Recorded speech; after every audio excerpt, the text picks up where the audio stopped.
All right, today we're going to talk about flipping models really quick in PrusaSlicer. As you recall, this channel is for noobs like you and me. We're going to talk about the simplest fundamentals because those are the things that make us go fast. So what I used to do is this highlighted object on my bed, and I used to flip it using the rotate tool like this. I'm like, oh, I want this side to hit the bed. I do this. It's okay. It's not a big deal, but there's a quicker way to do this. A quicker way is to use this thing, place on the face.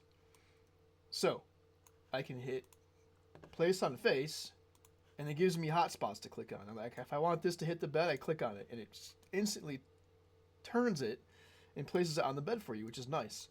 Furthermore, if I hit my F key, which I'll probably be doing instead, it enables this, and I can just click it really quick, even faster than that. So here's how you can do that really quick and not do it manually like I used to do.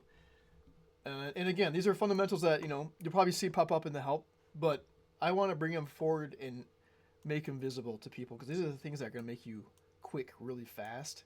And the more of these shortcuts you get down, the faster you can work and get things done. And less frustration too. A lot of these tools will do things automatically for you, and you may not know. Not just because the tool's there, you might know about the tool, but you don't know about the shortcuts. The shortcuts on your keyboard are where it's at. You need to get used to those, and you need to learn those and remember those. So, hope this helps you. It definitely helped me, and I'll be using this going forward.